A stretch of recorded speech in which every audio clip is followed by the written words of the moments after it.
Hello, welcome to Redmen TV. Liverpool have just capitulated to AFC Bournemouth 4-3 at the Vitality Stadium. It was looking really good in the first half, wasn't it? In control, on top. I'll be honest, I was nervous going into the game, given the results of the teams around us in the league, and thinking, we really need to go out there with no Coutinho and Lallana only on the bench, no Sturridge. How are we going to cope without what has been our first choice team so far? And we looked to blow that away, to be perfectly honest. It was great to see Mane and Origi really stepping up.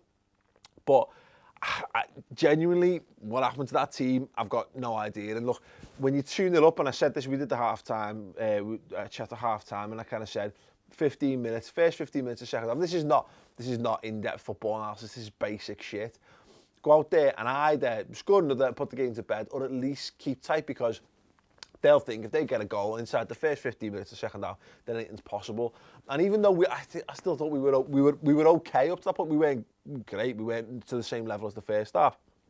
I'm thinking they've not really tested us. It's a penalty, you can live with that. And then Emre Can goes and gets a third goal. You think, okay, that's fine. Good position to be in. 3-1 up away from home. Let's shut this down now. And we felt a bit. And look, let's be perfectly honest, I think the goalkeeper's cost us big time there. Loris Karius, he's a young lad, he's bedding into the team. I think what he adds that Mignolet doesn't is just better in terms of all-round play. But in terms of when it comes to the shot stopping and having moments that win your football matches, he's not an improvement on Simon Mignolet right now. And look, again, he's got a few years on Mignolet. He's still adapting to the team, what have you. So I would bank on him to improve still. But right here and right now, I think a lot of people say, Mignolet's got to come back in. I don't think, Mignolet's not the answer. How quickly we forget. Mignolet's defo not the answer. He's not a goalkeeper that's... People say Karius is, can't win a league title with Karius, blah, blah, blah. I don't know that to be true. I know that to be true of Mignolet. But, we've got two decent goalkeepers. Maybe this is the kind of circumstance where, drop Karius out for a couple of weeks, because he definitely... It would be... Mignolet's never getting his place back in if he can't come in after some of the things that Karius has done in recent weeks. You got that ridiculous goal kick the other week, and I'd say 2 of the goals today I'd like to see him do more on, especially the one to win. Look, it's right down your middle. Those mistakes happen, but... And it is a forgivable mistake in the long term, but when you've got 2 goalkeepers who are supposed to be vying for that place, I see no reason why Karius should be glossed over, whatever, because it's a poor performance from him, let's be perfectly honest. So I wouldn't be surprised to see him reprimanded for it, and rightly so. In terms of the players on the pitch, we weren't the same once Mane went off, and I don't know how serious that was. I can understand that, it's a bit of a knock. We've got Adam Lallana on the bench, that makes sense, but we weren't the same team once Mane went off, and we lost something.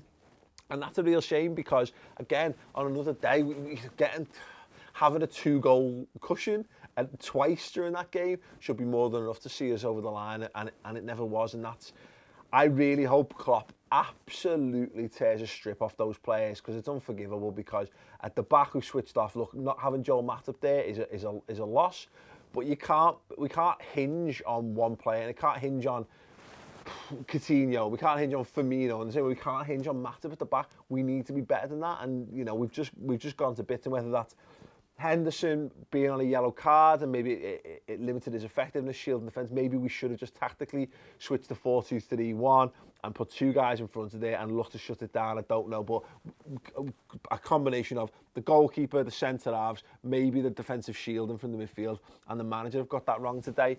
Is it the end of the world? No, it's absolutely not the end of the world. It's just disappointing, because, as I say, when you look at the teams like Arsenal up and running, Chelsea beating City, I said this at a few places, Spurs starting to score goals. We need to handle this a little bit better. Ultimately, having lost just 2 games in the season going into December, things could be a lot worse. They have been a lot worse quite consistently over the best part of 30 years. So I wouldn't lose too much sleep over it. But what's important now is that we identify what we fucked up there, and we make sure we don't fuck up like that again.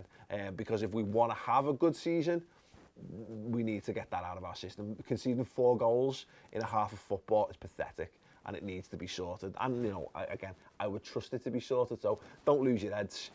Trust the players to get better, trust the manager to get better out of the players, because he will. and basically go and have a mince pie and possibly whatever it takes to keep yourselves going. Anyway, I'll be back looking at your Twitter reactions to this match. Chris will be doing the player ratings and his match reaction, a whole other bits and pieces as well, so tune in for that. If you want to watch more me, you can. Mates TV's up and running. The next episode of the 3-year plan, the Pro Evo series in the Master League with no players. We're better. We're a little bit better than Liverpool, sort of. It's worth watching. That'll be out tonight. Go and subscribe. Click my face and subscribe. Cheers. Ho, ho, ho, and all that shite. We've got Redmen TV Christmas sweatshirts for you for one more day. Close of play on Monday. You can order them. They are spectacularly modelled. Ho, ho, ho, by my lovely assistant, Chris Pajak. Click the link to go and buy them.